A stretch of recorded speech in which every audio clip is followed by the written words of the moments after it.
Bismillahirrahmanirrahim. Assalamualaikum warahmatullahi wabarakatuh. Alhamdulillah. Summa alhamdulillah. Allahumma salli ala nabiyina Muhammad wa ala alihi wa sahbihi ajma'in, amma ba'du. Para penonton dan para pendengar, sahabat, ikhwatul iman, ikhwatul fiddin, a'azakumullah wa uhibbukum fillah. Alhamdulillah, summa alhamdulillah. Alhamdulillah ikhwan, dengan limpah kurnia daripada Allah Rabbul Alamin, kita boleh sambung pelajaran kita ini. Cuma hari ini kita lewat sikit sebab kameraman kita ada mayat tadi. InsyaAllah ikhwan, kita cuba sambung hadis yang ke-12 daripada risalah kita ini, 30 hadis sahih puasa di bulan Ramadan. Hadis yang ke-12 yang kita cuba tengok ini, penulis kita meletakkan tajuk orang yang meninggal dunia dan meninggalkan hutang berpuasa. Satu orang dia mati dalam keadaan puasa Ramadan dia tak bayar lagi. Bermakna dia ada tak puasa Ramadan, kemudian mungkin kerana dia sakit ke, dia musafir ke, dia apa ke, lepas tu dia tak sempat nak bayar puasa atas sebab dia lah, hanya dia yang tahu siapa dia tak bayar. Tiba-tiba dia mati. Bagaimana keadaan dia? Di atas tajuk ini, penulis ini membawa kepada kita hadis ini. Haddatsana Muhammad bin Khalid, haddatsana Muhammad bin Musa bin A'yun, haddatsana Abi an Amru bin Harith an Ubaidillah bin Abi Ja'far anna Muhammad bin Ja'far haddathahu an Urwah an Aisyah radhiyallahu anha anna Rasulullah sallallahu alaihi wasallam qala anna Rasulullah sallallahu alaihi wasallam qala man mata wa alaihi siyamun sama anhu waliyuhu. Telah menceritakan kepada kami Muhammad bin Khalid, telah menceritakan kepada kami Muhammad bin Musa bin A'yan, telah menceritakan kepada kami bapakku daripada Amru bin Al-Harith, daripada Ubaidullah bin Abu Ja'far, bahawa Muhammad bin Ja'far menceritakan kepadanya daripada Urwah, daripada Aisyah radhiyallahu anha, bahawa Nabi sallallahu alaihi wasallam bersabda, barang siapa meninggal dunia dan memiliki hutang puasa, maka walinya boleh berpuasa untuknya. Hadis ini dengan lafaz ini dalam riwayat Bukhari, dan hadis ini juga ada dalam riwayat Muslim dan juga daripada Abu Daud. Wallahu ta'ala alam ikhwan, Allah Ta'ala yang maha mengetahui. Baik, sebelum kita tengok apakah penjelasan kepada hadis ini. Hadis ini ikhwan adalah hadis yang sangat besar, berkaitan dengan rahmat Tuhan kepada hamba dia, berkaitan dengan hamba ketika hidup dan mati. Rahmat Allah Ta'ala kepada orang hidup dan orang mati. Apa dia rahmat ikhwan? Kasih sayang Tuhan, pertolongan Tuhan. Tuhan menunjukkan limpah kurnianya kepada orang hidup dan orang yang mati. Tapi sebelum kita lihat hadis ni, ada satu perkara yang asas yang kita kena ambil tahu dulu. Iaitu Allah Ta'ala sebut dalam suratul Najmi ayat 39. Ini penting sebelum kita baca hadis ni. Sebelum kita lihat huraian ulama tentang hadis ini. Sebelum kita mengambil hadis sebagai pedoman, kita tengok ayat itu dulu. Suratul Najm ayat 39. Dalam Suratul Najm ayat 39, Allah guna satu perkataan untuk kita. Allah kata, wa alaysa lil insan illa ma sa'a. Wa alaysa lil insan illa ma sa'a. Bahawa manusia dia tidak akan tanggung melainkan apa yang dia buat. Tak adalah kepada manusia ini beroleh apa-apa melainkan yang dia usahakan. In syarran fa syarrun wa in khairan fa khairun. Kalau dia buat jahat, kalau dia buat baik, dia dapat baik, dia buat jahat, dia dapat jahat. Itu Allah Ta'ala katakan pada awal daripada surah Al-Isra. In ahsantum ahsantum li anfusikum wa in asa'tum falaha. Kalau kamu buat baik, baik itu balik pada diri kamu. Kalau kamu buat sebaliknya jahat, maka kamu tanggung. Maka untuk itu, kalau kita yang baca Quran masa hidup, kita yang bersedekah masa hidup, kita yang beramal soleh masa hidup, kita tanggung. Kemudian kita pula menunjuki orang dengan kebaikan. Dalam riwayat Nabi kata, man dalla ala khair kafa'ilih. Siapa yang tunjuk orang kepada buat baik, dia dapat pahala macam orang buat baik. Dan beberapa riwayatnya lain lagi. Man sanna fil islami sunnatan hasanatan falahu ajruha wa ajru man amila biha ila yaumil qiyamati la yanqus minhu syai'a. Kita tunjuk orang pada benda baik, orang ikut. Kita dapat pahala tunjuk dan kita dapat pahala kerana dia mengikuti petunjuk yang baik itu.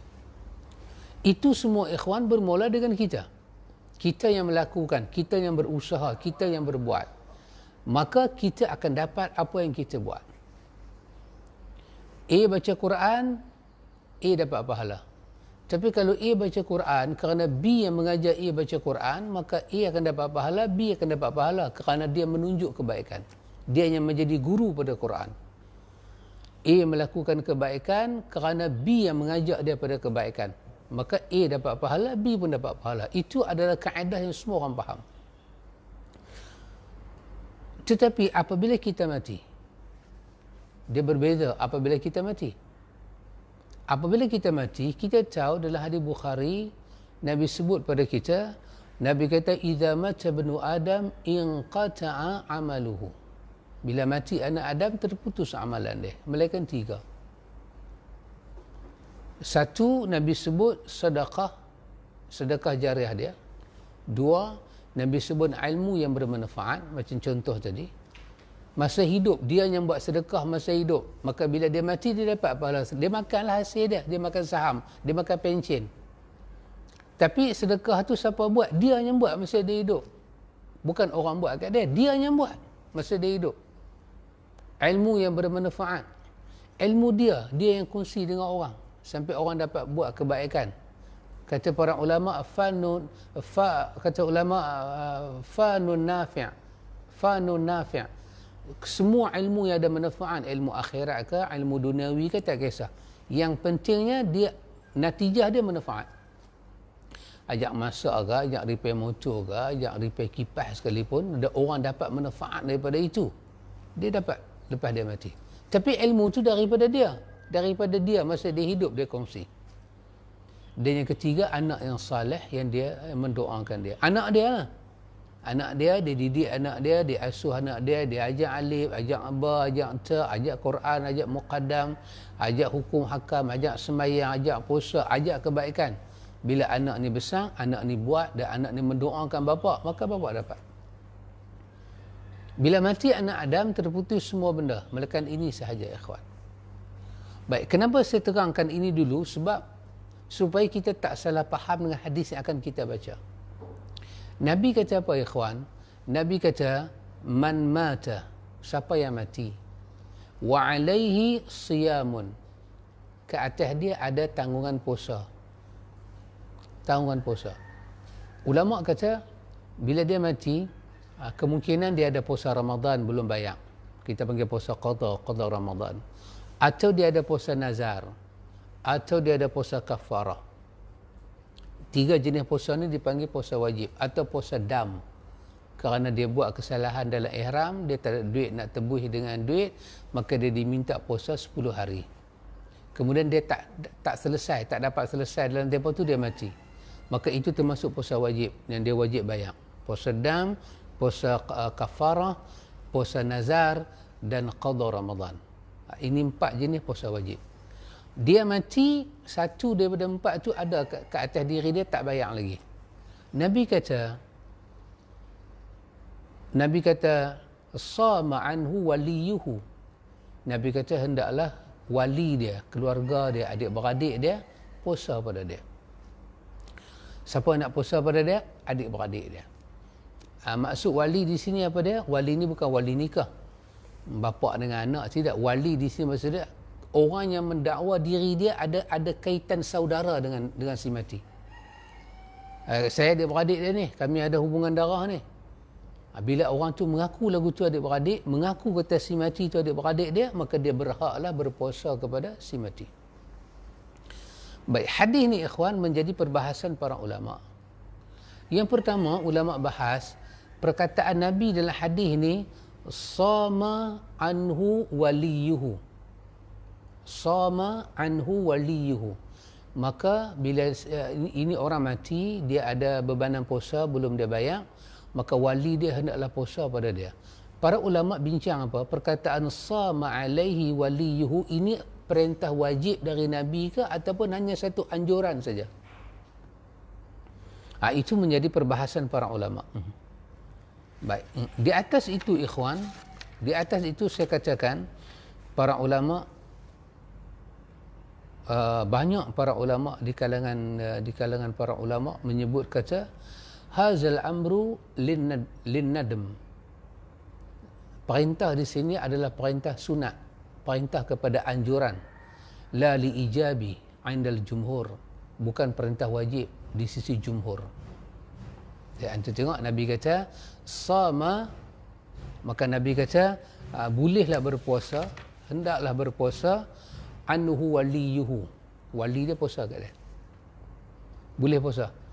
Para ulama kita kata yang Nabi sebut di sini bukan perintah wajib, bukan wali wajib puasa kepada keluarga kita yang mati, yang ada qada, cuma anjuran sahaja. Maknanya kalau kita nak puasa untuk keluarga kita yang mati, yang dia ada hutang, maka dia boleh puasa. Dia boleh puasa. Kerana disokong oleh hadis-hadis yang lain.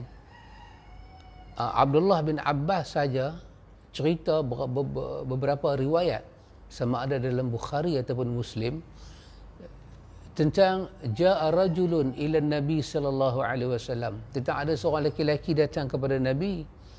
Dia kata dekat Nabi, dia kata inna ummi matat wa 'alaiha saumu syahrin.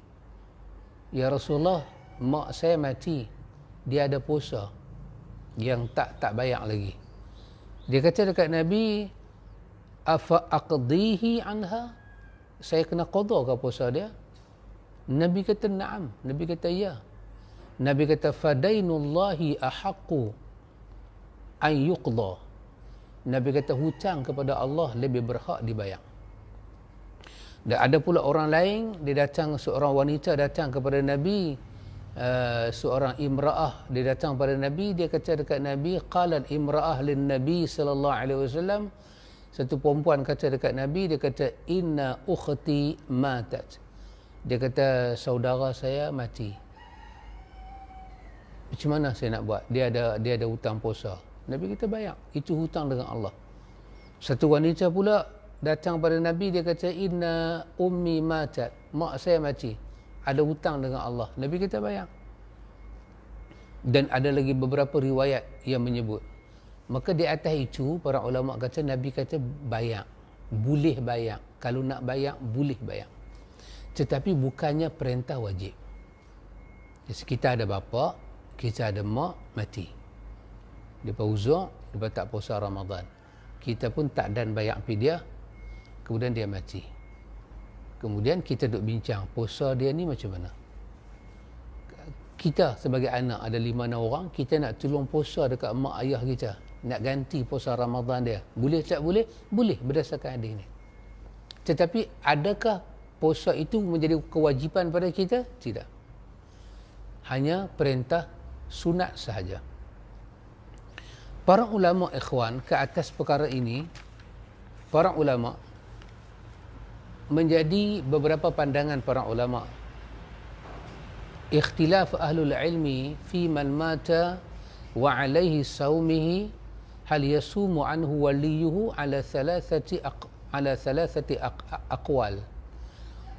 Perkataan para ulama, bila satu orang tu mati, dia ada puasa yang belum dibayar lagi, adakah keluarga dia kena bayar dekat dia? Para ulama ada 3 pandangan. 3 pandangan tentang hadis ni. Pandangan yang pertama, mereka menyatakan bahawa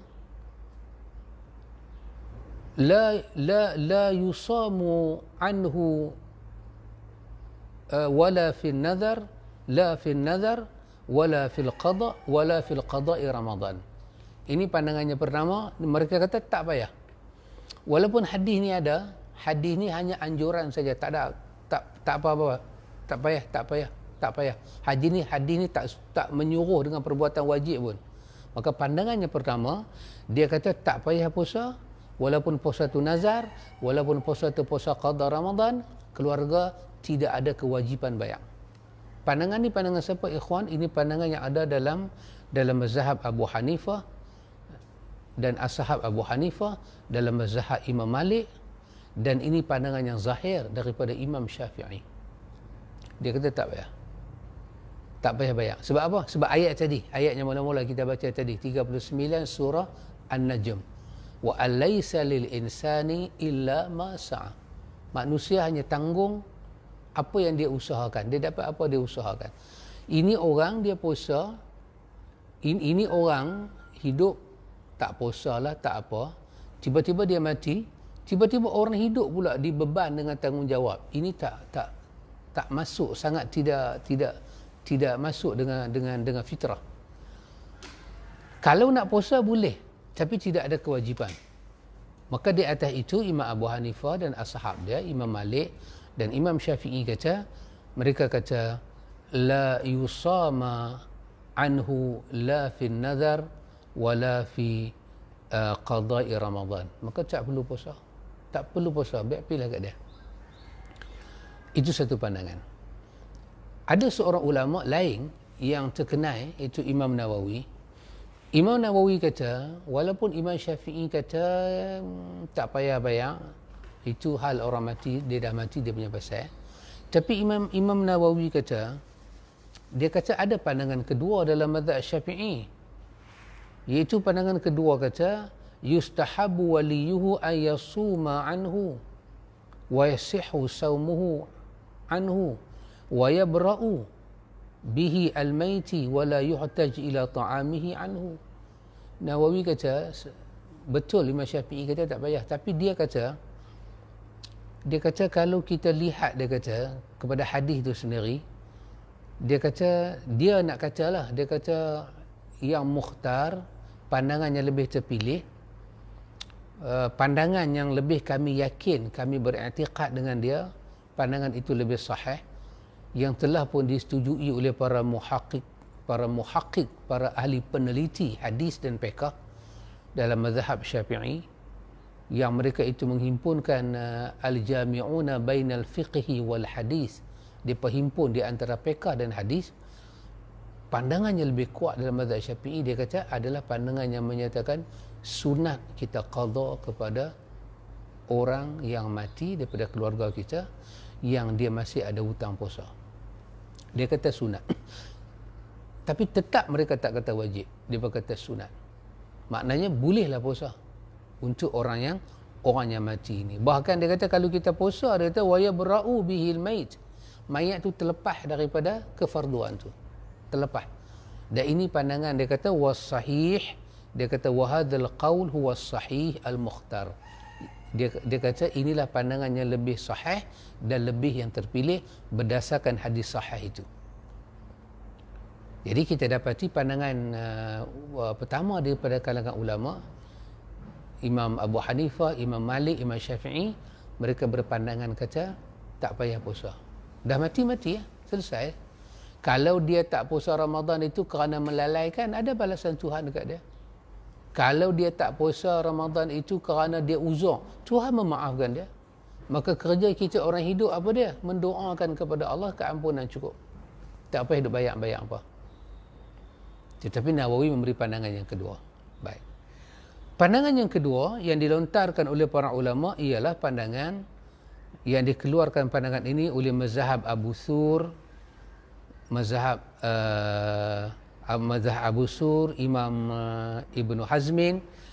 Ini juga merupakan pandangan yang dipilih oleh Imam Nawawi, iaitu yasumu anhu an-nuzur wal qada mutlaqa. Iaitu Nawawi pertahan pandangan ni, iaitu pandangan kata dipuasa, sunat dipuasa. Ibn Hazmin pun dalam bersetuju dengan pandangan ini. Ibn Hazmin terkenal dengan ulama yang suka memberi pandangan yang berbeza, maka dia bersetuju berdasarkan hadis ni. Dia kata ya, kita boleh puasa, puasalah dekat dia, bantu dia. Dan pandangan yang ketiga yang dipilih dalam mazhab Imam Ahmad, dalam mazhab Ishaq bin Rahawih, dalam mazhab Abi Ubaid dan Al-Laits, mereka memilih yusamu anhu an-nadhr duna al-qada'i Ramadan. Dia kata kita puasa dekat orang mati ni hanya puasa nazar saja, Ramadan tak payah. Kalau dia mati, dia tinggal puasa Ramadan, hak tu kita tak payah tolong puasa.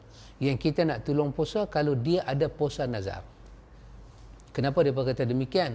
Kerana hadis-hadis yang datang, sama ada Bukhari, Muslim, yang menyebut Nabi kata bayarlah hutang tu, kerana itu hutang dengan Allah berhak dibayar. Mereka menyatakan bahawa hadis itu bukan berkaitan dengan Ramadan. Hadis itu berkaitan dengan puasa kafarah, berkaitan dengan puasa nazar. Jadi yang Nabi minta kita bayar ni adalah puasa nazar. Maka mereka menyatakan kalau si mati itu ada meninggalkan puasa Ramadan, kita tak payah bayar. Tapi kalau si mati itu meninggalkan puasa nazar, yang tu kita bayar. Kerana nazar itu adalah hutang. Adapun puasa Ramadan, dia dengan Tuhan selesaikan. Adapun puasa nazar, kita tolong bayar dekat dia. Ini adalah 3 pandangan yang ada di kalangan para ulama kita, ikhwan, berdasarkan hadis yang kita bacakan tadi. Baik, ketiga-tiga pandangan ini semuanya pandangan daripada para ulama. Satu pandangan kata tak perlu puasa, tinggalkan. 2 pandangan kata sunat kita puasa dekat dia. Pandangan ketiga kata apa? Kita tolong puasa yang nazar saja, yang qada-qada lain pada nazar tak payah. Baik, ketiga-tiga pandangan ni ada. Kita ambil ketiga-tiga pandangan tu, kita padu dengan hadis tadi. Kita padu dengan zahir hadis tadi. Apa zahir hadis tadi? Nabi kata man mata wa alaihi siyam. Siapa yang mati, dia masih ada hutang puasa. Dia ada puasa. Siapa yang mati, dia masih ada hutang puasa. Nabi kata fasama anhu waliyuhu. Maka adik-beradik dia boleh puasa dekat dia.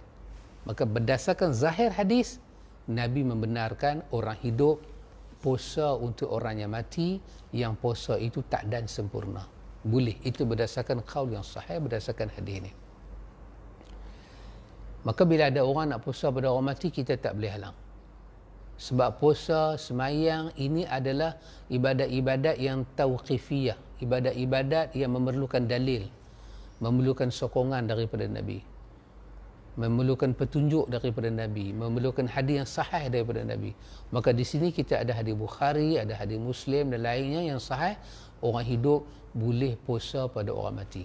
Maka yang ni saya katakan tadi, hadis ni adalah hadis yang besar, rahmat Tuhan pada kita. Antum tengok, orang hidup boleh puasa untuk orang yang mati. Tetapi dengan orang hidup puasa pada orang mati, tertolong kasih mati itu, ini lagi satu ba'asin. Hanya Allah yang maha mengetahui. Imam Syafi'i tadi dia kata tak payah puasa. Tak payah puasa, dia kata. Tak ada manfaat pun hang puasa dekat dia, untuk apa hang puasa? Dan dia bawa lah hadis-hadis lain. Hadis-hadis lain ada yang dhaif. Yang Nabi kata insya'a, kalau kamu nak puasa boleh puasa, kalau kamu tak mau puasa tak payah puasa. Jadi hadis itu juga dijadikan sokongan, iaitu bukanlah suatu penekanan untuk puasa. Dia guna perkataan insya'a. Kalau kau nak puasa, kau boleh puasa, tak mau pun tak apa. Jadi puasa dengan tak puasa macam taklah berat sangat. Orang hidup puasa pada orang mati. Kita kata ada 3 pandangan para ulama. Tapi kesemua pandangan-pandangan ni meletakkan puasa orang hidup pada orang mati ni pada kedudukannya mustahab, sunat saja. Baik ikhwan, benda-benda sunat ni berapalah orang nak buat, berapa ramai orang nak buat. kalau ada 10 adik-beradik, siapa yang nak buat? Wahai semua nak buatlah. Kalau semua puasa 10 orang serentak 10 puasa, maka 10 hari selesailah pada mak ayah kita. Tapi benda sunat, benda tu sunat dekat dia. Maka kita lah yang sebelum mati ni yang kena pastikan kita tak ada hutang dengan Tuhan. Sebab mengharapkan ihsan daripada orang hidup, selepas daripada itu, dia macam harapan itu boleh jadi dan boleh tak jadi. Boleh sampai, boleh tak sampai. Saya katakan ikhwan, satu anak dengan hati dia ingat kepada Allah, ya Allah aku nak puasa kat mak ayah aku ni. Dengan penuh ingatan lagu tu dia puasa, insya Allah sampai. Sebab hadis ada. Nabi kita sampai, dan Imam Nawawi pun berulang-ulang kali kata dalam perkataan dia tadi. Dia ulang perkataan, dia guna perkataan, dia kata wa yabra'u bihil mait. Benda tu melepaskan mayat daripada kefarduan. Ada ulama bincang, adik-beradik puasa. Kalau adik-beradik semua tak mau puasa, mereka boleh upah orang untuk puasa. Boleh upah orang untuk puasa. Upah orang untuk puasa dekat orang mati. Anda tengok, dia punya tu pelan-pelan duk jadi lagu mana. Keluarga tak mau puasa, upah orang puasa. Dan dia ni pula puasa kerana dapat upah. Allahu Akbar. Kawan tu duk ada dalam kubur dah. Jadi pasal itu, hadis ini merupakan rahmat Tuhan. Dia macam mana suatu bantuan sampingan. Anda tengok ketika Nabi sebut hal doa dengan Nabi sebut hal yang macam ni, berbeza bahasa Nabi. Bila Nabi sebut hal doa, anda tengok orang mati ni Nabi kata doakan dia. Dalam hadis Ummu Salamah, hadis Muslim, Nabi kata ini rumah mayat ni. Nabi kata malaikat masih doa dalam rumah mayat. Jangan kamu cakap malaikat kebaikan, Nabi kata doakan ke dia. Lepas tu masuk semayang mayat, Nabi doa. Auf bin Malik kata aku dengar Nabi baca doa kat mayat. Dia kata alangkah baiknya kalau yang mati hari tu aku tak pernah dengar Nabi baca doa seindah dan seelok ni. Kenapa bukan aku yang mati? Nabi doa. Bila pi hati aku buang, Nabi kata lagi sekali. Nabi kata istaghfiru li akhikum fa innahu al-ana yus'al. Nabi kata doa dekat dia, kerana lah ni dia disoal. Lepas tu bila Nabi dengar berita kematian Raja Sahibul Habsyah, Najashi, Abdullah bin Abbas kata Nabi panggil kami semua. Nabi bagi tahu kematian dia, dan Nabi kata, Abu Hurairah kata, Nabi panggil kami semua, Nabi bagi tahu kematian dia, dan Nabi kata sepatah. Nabi kata istaghfiru li akhikum. Cepat-cepat berdoa untuk saudara kamu. Ketika Nabi menyebut tentang doa dan ketika Nabi menyebut tentang qada puasa, nada berbeza. Penekanan kepada doa lebih azim, lebih besar daripada perkara ni. Bantuan orang hidup kepada orang mati dalam bentuk doa lebih mudah daripada dia puasa. Orang hidup puasa untuk orang mati, sampai ada puasa tu berdasarkan hadis ni insya-Allah sampai. Tetapi untuk puasa dan untuk berdoa, yang mana lebih mudah? Berdoa saja ikhwan. Berdoa. Dan bila dia puasa, dia akan melibatkan letih dia akan melibatkan tak larat dia, dan dia akan mula bersungut. Dia akan mula bercakap, aku seorang je puasa dekat mak, hampa semua tak puasa kat mak. Harta mak makan sama-sama, puasa aku seorang duk kena. Bila mula duk bercakap lagu tu ikhwan, habis. Dia hilang makna asal, makna hadis ni. Karena itu ikhwan, orang yang nak puasa pada orang mati ni benar-benar orang yang ada pertalian hubungan jiwa dengan dia. Ada ulama kata yang nak kena puasa ni siapa dia? Orang yang dapat harta warisan dia saja. Yang tak dapat tak berhak puasa. Kalau yang tak dapat harta waris dia nak puasa, kena minta izin kepada ahli waris. Yang ulama lain pula kata yang nak puasa ni siapa dia? Yang nama adik-beradik aja. Semua boleh puasa. Orang luar tak boleh. Kesemua ini adalah perbincangan-perbincangan yang kita tidak jumpa satu riwayat yang kuat. Riwayat yang kita jumpa cakap ni Bukhari, Muslim. Nabi kata man mata wa alaihi siyam, siapa yang mati dan ke atas diri dia ada tanggungan puasa, maka Nabi kata sama anhu waliyuhu, maka wali dia, keluarga dia, ahli keluarga dia boleh tolong puasa dekat dia. Baik ikhwan, setelah kita tahu benda itu, kita juga perlu tahu satu perkara yang lain. Di samping kita puasa, perkara ni saja saya sebut, di samping kita puasa, itu dah selesai dah, samping kita, bolehkah kita puasa kepada orang yang mati, yang puasa dia yang belum selesai? Jawab dia, boleh. Boleh. Ada isteri yang mati awal tinggal suami. Dia tak bayar lagi puasa dia. 7 hari ke 8 hari dia tak bayar lagi. Bolehkah suami puasa dekat dia? Boleh. Berdasarkan hadis ni. Dan sampai ke? Insya-Allah sampai. Nawawi kata waya bera'u bihil mayit. Mayat mendapat kelepasan daripada tanggungjawab, kewajipan, selesai. Dan kerana Nabi sebut boleh, kita kata boleh. Dan boleh puasa. Siapa nak puasa, puasa. Dan tak usahlah kerana puasa tu sampai nak pergi pilih orang, nak upah orang tolong puasa. Ini semua kalau kita buat, ikhwan, walaupun ada perbahasan para ulama, bila kita buat, kita mula macam keluar daripada lingkungan kepahaman hadis itu. Hadis itu bukanlah suruh kita mencari duit dengan berpuasa pada orang mati. Dia berkaitan dengan perasaan anak kepada mak bapak yang bela dia, yang tanggung dia, yang bersusah payah sayang dia, mati, masih ada tanggungan puasa, anak-anak nak puasa, keluarga nak puasa, abang nak puasa ke adik, adik nak puasa ke abang, silakan. Dan saya katakan tidak juga keterlaluan. Saya rasalah tidak keterlaluan. Iaitu kalau kawan-kawan nak puasa pada kawan-kawan, yang kawan-kawan tu mati dan dia tahu kawan dia ada puasa. Kadang-kadang rahsia kawan dipegang oleh kawan lebih daripada keluarga. Dia tahu kawan dia ada hutang puasa dan dia nak bayar puasa tu dekat kawan dia. Saya kata boleh. Boleh, insya-Allah boleh. Maka kalau kita nak puasa, kita just maklum sikitlah pada keluarga dia, saya nak puasa. Insya-Allah orang bagi ya. Pasal jenis bayar hutang ni insya-Allah orang bagi. Itu selesai. Bab yang kedua, para ulama bincang pada kita ialah bab di samping ada puasa, ada juga fidyah. Quran kata wa 'alal ladzina yutiqunahu fidyatun ta'amu miskin, ada fidyah. Siapa yang tak mampu, siapa yang tak ada kemampuan, tak ada kederat, maka dia macam mana, dia tak ada kederat. Dia kalau dia sakitnya orang kata bila dia nak sembuh ni, hilang kederat dia, maka dia boleh bayar fidyah. Cuma masalah fidyah ni walaupun dia datang daripada Quran, kita kena tahu satu hal, fidyah dia pengganti puasa. Seperti mana tayamum pengganti wuduk. Tetapi yang diperintah hanya ialah berwuduk, bukan bertayamum. Tayamum ada ketika terhalang berwuduk. Fidyah ada ketika terhalang qada. Perintah Tuhan pada kita, kutiba alaikumusiyam, diwajibkan puasa. Diwajibkan puasa itu perintah Tuhan, suruh kita puasa. Syahrul Ramadan alladhi unzila fihi al-Quran.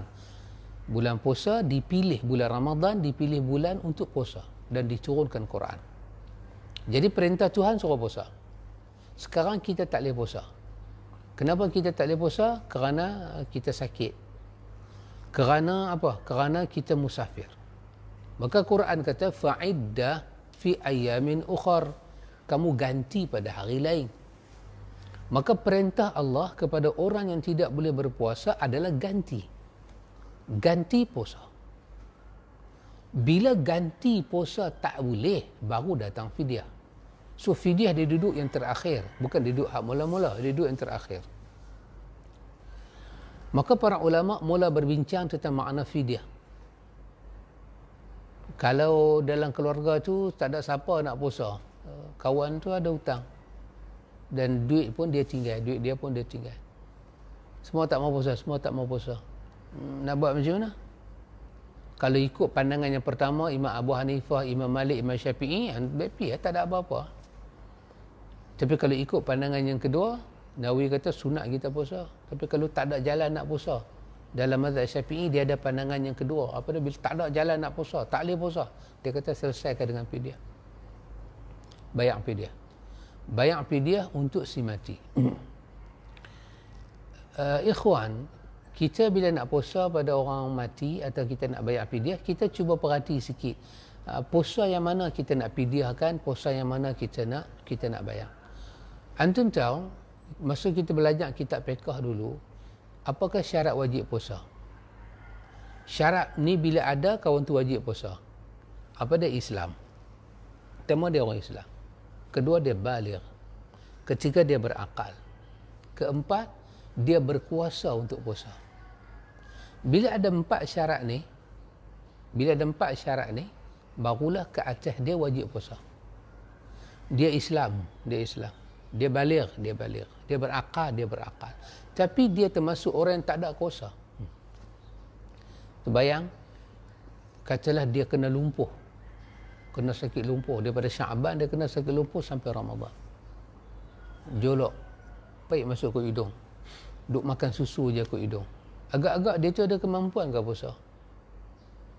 Tiba-tiba dia mati dalam bulan Ramadan. Katalah 15 Ramadan dia mati. Dia tak puasa 15 hari. 14 hari, 15 hari dia tak puasa. Adakah itu termasuk dalam orang yang wajib kita bayar? Saya berpandangan tidak kot. Sebab dia dah hilang kemampuan. Orang tua-tua yang bila tua sangat nyanyuk, kadang hari ni ingat, kadang besok tak ingat. Takkan kita nak qada puasa dia, nak fidyah ke dia? Dia dah termasuk dalam kawasan dah hilang dah kemampuan. Orang yang sakit, kita tengok cara dia sakit ni, kita kata bila lah kawan nak sihat? Tak ada jalan. Orang kena sakit-sakit misteri ni. Saya pernah tengok orang kena santau. Muntah, dakwah, muntah. Sampai kita kata kalau sayur celung ayak tu pun nampak segak lagi. Dia ni lagi lembik daripada sayur tu. Bila yang dia nak puasa? Tiba-tiba dia mati. Maka orang-orang yang macam ni semua, dia termasuk dalam kategori terangkat kewajipan, maka tak ada kewajipan. Bila dia mati, maka dia tidak dianggap berhutang dengan Tuhan. Kita pun tak payah nak qada puasa dia, kita pun tak payah nak fidyah dia. Selesai dia. Tapi bagi orang yang dia ni dan sihat, dia sihat, cuma dia tak ada time aja nak bayang. Orang macam ni kita fokus. Kalau kita nak qada, kita qada puasa orang macam ni. Kita nak fidyah, kita fidyah orang macam ni. Kalau macam saya Datuk, arwah Datuk, dia tanya kat saya, dia kata lohok berapa rakaat lah?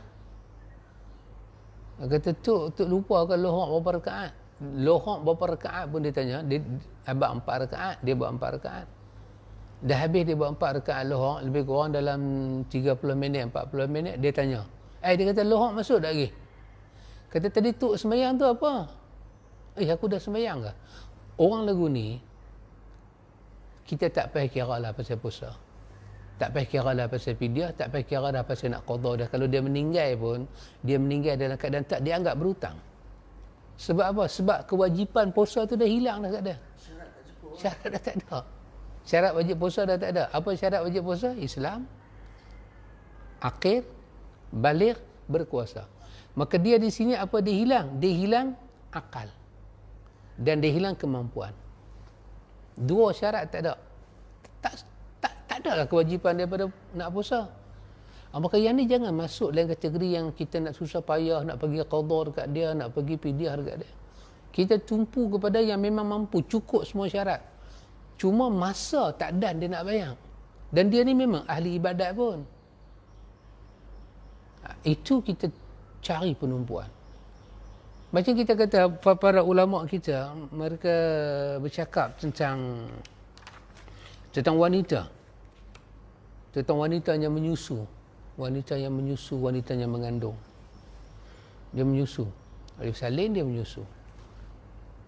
Memang ada fatwa, ada pandangan daripada para sahabat menyatakan wanita yang menyusu atau mengandung atau dia bersalin, cukup kepada dia fidyah saja, tak payah qada.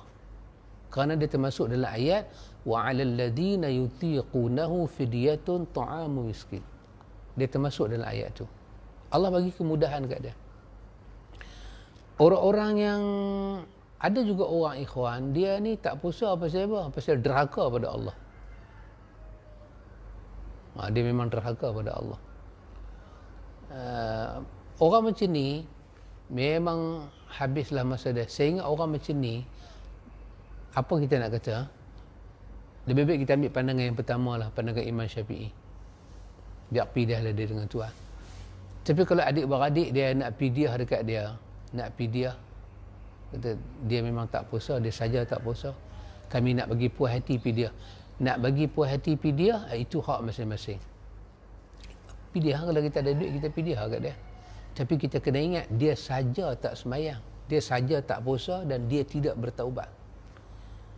Maka yang paling baik untuk dia, kita buat apa? Kita tadah tangan minta Allah ampun dosa dia. Kita tak usah tutup dosa dia. Minta Allah ampun dosa dia. Allahumma aghfir lahu warhamhu wa'afihi wa'fu anhu. Maka pidiah ni ada, tetapi dia bukan benda utama. Dia benda duduk selepas tak boleh ganti puasa. Maka ulama mulalah berbincang sebab Quran itu sendiri menyebut sebahagian orang yang tak mampu puasa, Quran kaitkan dengan pidiah. Bila dia tak boleh nak bayar puasa, barulah kita bincang hal pidiah. Ulama kita kata, ikhwan,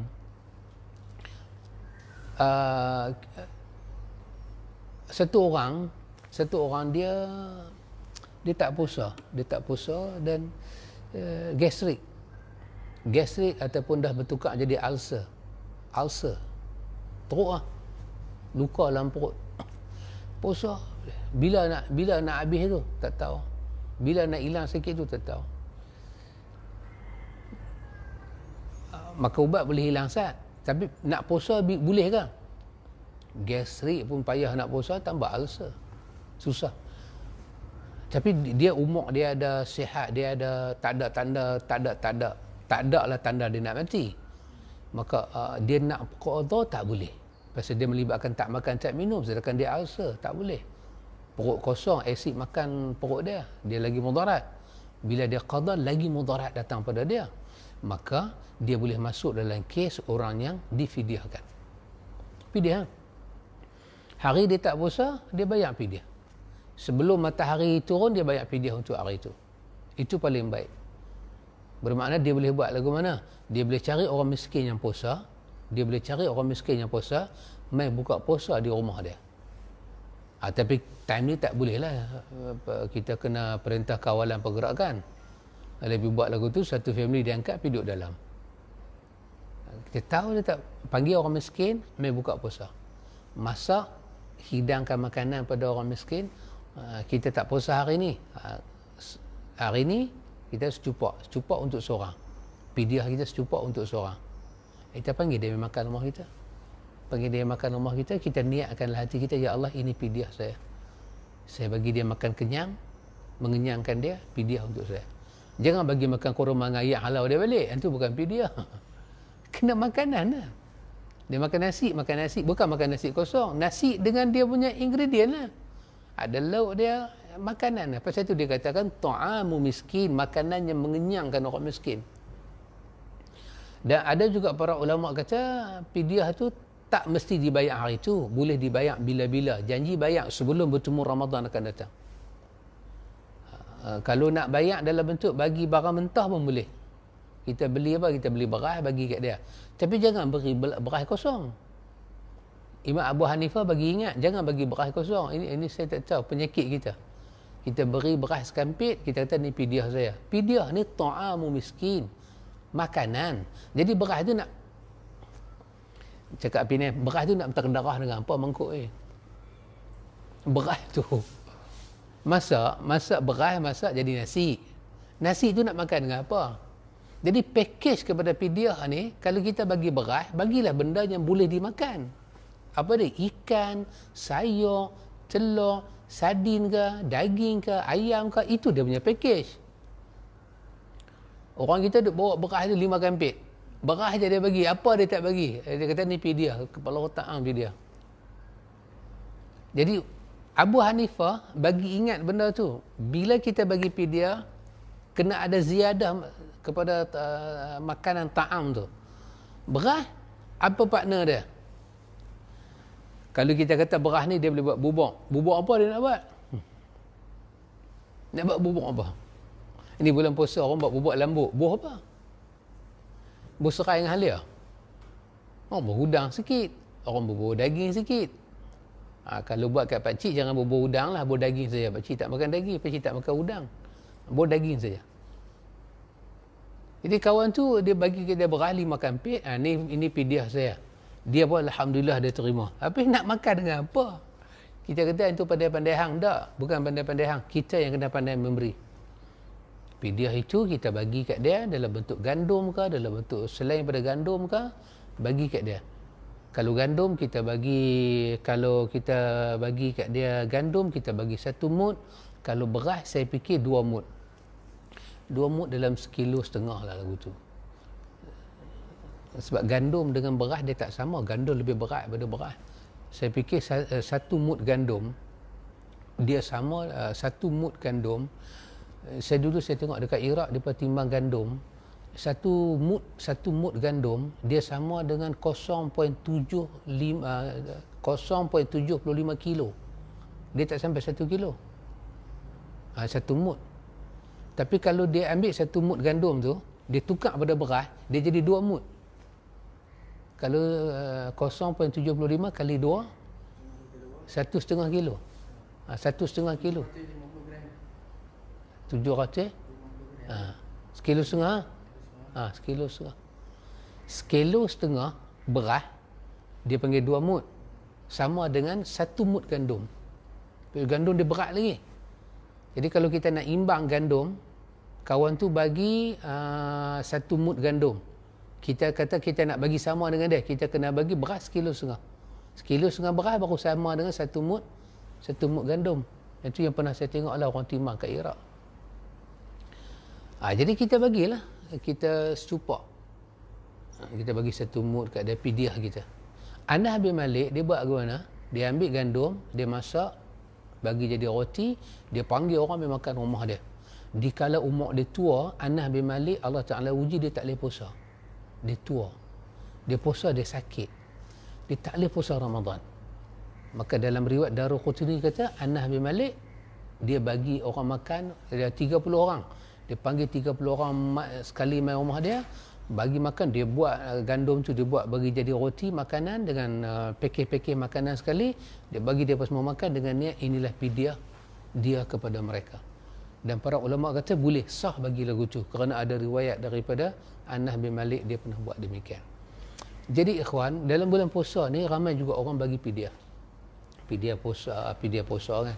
Jadi pidiah puasa ni ada para ulama bincang. Cuma saya tambahkan tadi, jangan bagi beras kosong. Bila kata dia pidiah, bagi benda yang boleh makan.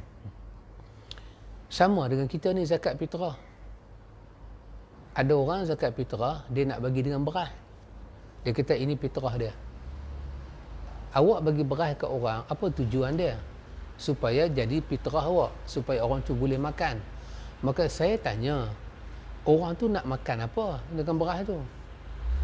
Maka bila awak bagi beras 5 kilo mewakili keluarga awak 5 kilo, maka awak bagilah dalam tu telur sepapan ke, sardin 2 tin ke, kira-kira dia boleh makan. Maka sempurnalah fitrah kita, sempurnalah kita punya pidiah. Bagilah kat depa supaya dia boleh makan. Jangan bagi beras kosong. Ini pidiah saya, beras kosong. Maka itu yang para ulama kita juga bahas dalam perkara ini ikhwan. Jadi ikhwan, sekurang-kurangnya daripada hadis ni kita dapat tahu. Apa kita dapat tahu? Bahawa yang pertama, daripada hadis itu kita dapat tahu kata orang hidup boleh tolong ganti puasa pada orang yang mati, dan insya-Allah bermanfaat pada orang yang mati.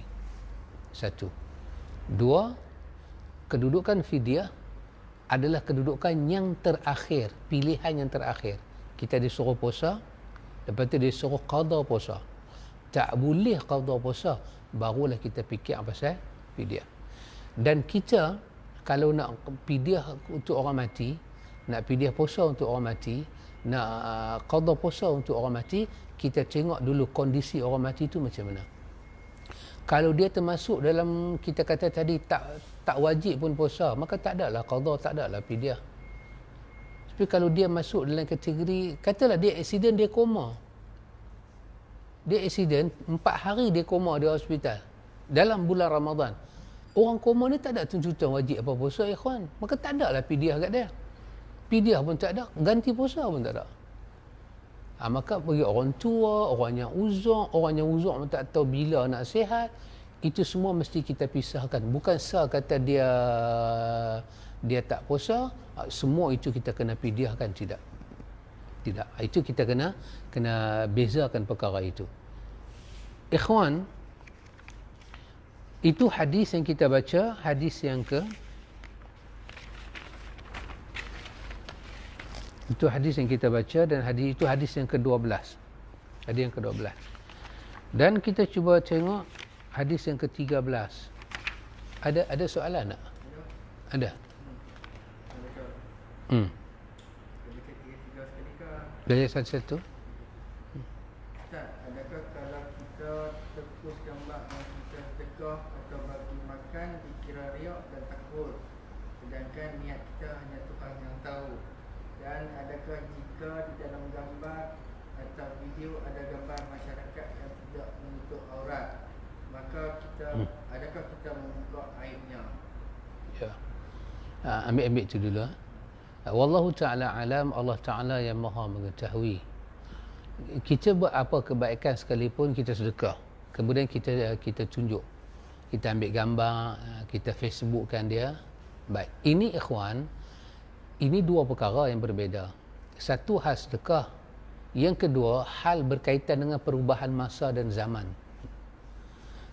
Kalau kita kata kenapa zaman Nabi ambil bagi sedekah tak ada bagi gambar-gambar, sebab itu tak ada teknologi macam tu. Memang tak ada lah. Tetapi ada tak ada hadis yang para sahabat memulakan satu sedekah, kemudian orang lain tengok dan orang lain ikut, dan Nabi memberi endorsement. Itu ada. Dalam riwayat Muslim jelas. Bila masuk ke Madinah, satu orang yang Nabi teriak tengok dia masuk dengan rambut kusut masai, dengan apa benda semua ni. Sampai Nabi kata, bila pergi azan? Nabi naik baca khutbah. Nabi kata, siapa nak tolong saudara-saudara kita ni? Nabi beri penekanan suruh tolong. Tiba-tiba ada seorang sahabat terpanggil. Dia bagi kepada sahabat lain, dia bangkit, dia bagi dirham. Dia orang mula, lepas tu hak lain bangkit bagi kurma, hak lain bagi baju, bagi makanan. Terus Nabi kata, siapa yang memulakan satu sunnah yang baik dalam Islam, kemudian diikuti oleh orang yang lain, dia dapat pahala tu, dan dia dapat pahala sebanyak mana orang yang ikut dia sampai hari kiamat. Tak akan kurang satu pun. Maka itu ada secara terbuka, itu ada. Adapun kita ambil gambar-gambar ni semua ber-Facebook, itu hanyalah satu urutan daripada teknologi yang ada. So, kalau kita memang terlibat dengan persatuan, terlibat dengan sumbangan orang ramai, kita kena buat lagu tu, kita buatlah. Tetapi kok mana pun Quran menyatakan pada kita, janganlah kamu batalkan pahala sedekah kamu bil manni wal aza, dengan kamu mengungkit dan menyakiti orang yang menerima. Itu saja. Jadi kita jangan mengungkit dia, kita jangan ungkit, dan jangan kita sebut si fulan tu dulu saya tolong, si fulan tu dulu saya tolong. Dia dengar, dia jadi malu, itu saja kita hindarkan itu saja. Tapi untuk ambil gambar bubuh dalam Facebook untuk bagi tahu pada orang, itu tidaklah salah. Nak kata dia salah cara mutlak, tidak. Tapi kalau termasuk riak dalamnya, termasuk nak menunjuk-nunjuk, barulah salah. Dan masuk tak masuk hal itu kita tak tahu lah, itu urusan niat dia, hati dia dengan Tuhan. Kita secara zahir kita baik sangka, kita kata ada petunjuk dalam sunnah ini, boleh bagi sedekah secara tersembunyi dan secara terbuka. Sunnah tidak menghalang. Maka kita tengoklah kondisi dia. Saya fikir kalau orang tu terlibat dengan persatuan, memang dia kena bagi. Bila dia bagi, dia kena ambil gambar sebagai bukti, nak tunjuk dalam mesyuarat. Kemudian kadang-kadang kita terlibat dengan sumbangan orang. Orang yang menyumbang nak tengok apa yang kita buat zaman teknologi ni. Tu ambil kadang dalam Facebook, kawan tu boleh tengok, lepas tu kawan tu percaya, dia pun boleh bagi sumbangan. Sekadar itu tidak mengapa. Maka kita ingatlah, jangan kita membatalkan pahala sedekah dengan mengungkit dan menyakiti orang yang kita bagi. Wallahu ta'ala a'lam.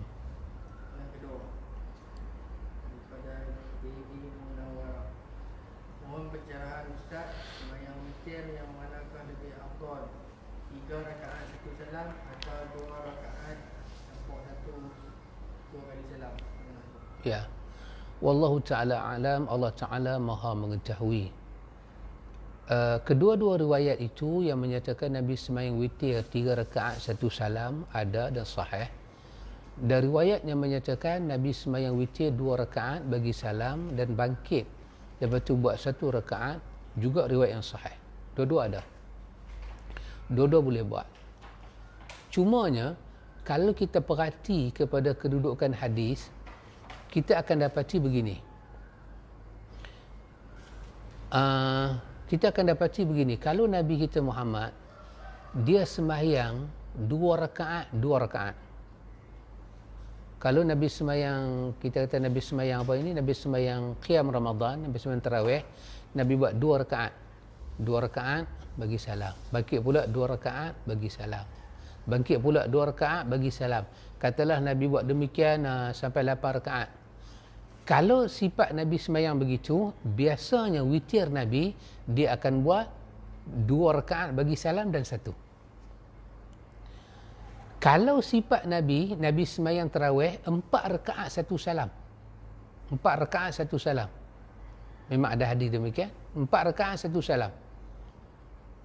Lepas tu 4 rakaat 1 salam. Biasanya witir Nabi 3 rakaat terus. Kalau kita tengok dalam hadis, dia punya pasangan macam tu. Jadi macam kita lah ni, kita sembahyang lagu mana? 2 rakaat. Kita tak buat 4 rakaat kan? Kita buat 2 rakaat bagi salam. 2 rakaat bagi salam. Maka yang baiknya witir kita 2 rakaat bagi salam, lepas tu buat 1. Itu dia punya, panggil apa? Set dia. Kita sandingkan dia lagu tu. Tapi macam Syekh Sabit sebut dalam fikir sunnah, kalau kita buat 2 rakaat 1 salam, 2 rakaat 1 salam, kemudian bila sampai ke witir, kita nak buat 3 rakaat terus, Syekh Sabit kata, la ba'sa. Dia kata, tak apa. Tak apa, dia kata, kerana sifat 3 rakaat terus itu ada dalam riwayat Bukhari, dalam riwayat yang sahih. Cuma, orang kata kita macam pasang tu tak apa. Tapi salah tak? Tapi tak salah. Boleh juga. Semoga sahabat tu boleh nampak apa saya kata. Wallahu ta'ala a'lam. Soalan yang ketiga. Bagaimana orang tua yang masa hidupnya berpuluh tahun tinggal puasa? Sebagai anak, apa yang perlu dilakukan? Wallahu ta'ala a'lam. Allah Ta'ala maha mengetahui. Kita tengoklah mak ayah kita ni, kalau dia tinggal puasa 10 tahun kerana kelalaian dia, kejahilan dia, ketidaktahuan dia tentang hukum-hukum agama. Saya katakan manusia ni ada 2 jenis. Satu orang yang dia tidak mentaati perintah Tuhan kerana kelalaian hidup. Dan lagi satu, dia tidak taat kerana apa? Kerana dia memang jahat. Bagi mak ayah kita yang tak tahu apa-apa macam ni, kita baik sangka pada Allah. Perkara pertama, kita berdoa kepada Allah Ta'ala supaya Allah ampun dosa dia. Minta pada Allah, sangat-sangat Allah ampun dosa dia. Dan dengan jasa dia bela kita, kesemua itu akan jadi kafarah insya-Allah. Kemudian kalau kita fikir, kita rasa tak tenang hatilah kalau tak qada puasa dia ke, tak pidiah puasa dia ke, kita boleh buat. Kita buat kadar yang kita mampu saja. Kita kata saya nak qada puasa ayah saya untuk sebulan lah. Qada. Dan kita kena ingat, kalau kita qada puasa ayah kita yang Ramadan, maka masa kita qada tu jadi wajib pada kita. Tak boleh buka. Kita kena puasa sampai sempurna. Kalau kita tak larat, kita rasa saya ingat saya nak pidiah lah. Pidiah kadar yang mampu. Cukup. Takat tu saja. Tidak ada satu kewajipan, tidak ada satu apa. Paling tinggi hanya ada suatu kesunatan je pada kita. Tapi yang wajibnya ialah berdoa pada Allah supaya Allah mengampun dosa mak ayah kita. Wallahu ta'ala a'lam.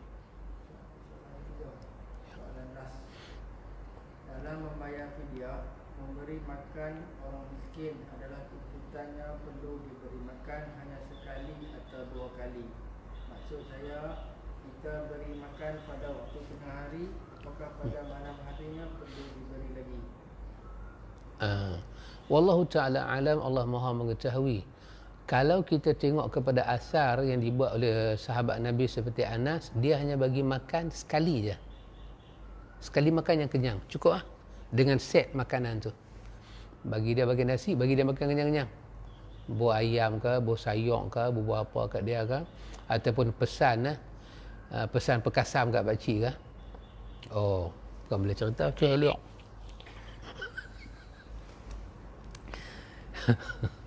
Bagi dia makan sekali je. Waktu bila terpulang lah lohok akan malam ke terpulang pada kita. Tapi sekali makan. Tak payah kita ulang lah lohok bagi makan, saat ni malam bagi makan. Tak, sekali bagi makan yang kenyang kat dia, itu kira satu fidyah. Begitu. Wallahu ta'ala a'lam. Selesai nah? Okey. InsyaAllah panjang umur, sihat badan. Besok kita sambung pada hadis yang hadis ke-13. Hadis ke-13 dengan hadis yang ke-14 dia ada kaitan. Iaitu berkaitan dengan kita disuruh cepat-cepat buka puasa. Kita disuruh menyelisihi kaum Nasara dan kaum Syiah. Mereka suka buka puasa lambat-lambat. Maka datanglah hadis ni. Nanti kita akan bacakan hadis Bukhari ni, hadis Abdullah Ibnu Abi Aufa ni. Nabi suruh dia azan dan buka puasa dalam safar, dan masa Nabi suruh dia azan tu dia rasa macam, ya Rasulullah takkan buka puasa time ni kot. Dia rasa lagu tu. Nabi kata tak. Nabi kata bila kamu tengok sebelah sana, Nabi kata matahari dah hilang, kamu tengok sebelah sana gelap dah datang, Nabi kata buka puasa. Tak kira suasana tu macam mana. Hadis tu menjadi petunjuk pada kita time buka puasa. Disuruh cepatnya kita buka puasa. InsyaAllah kita baca hadis itu pada keesokan harinya insyaAllah. Wallahu ta'ala a'lam. Subhanakallahumma wa bihamdika asyhadu an la ilaha illa anta astaghfiruka wa atubu ilaik. Assalamualaikum warahmatullahi wabarakatuh.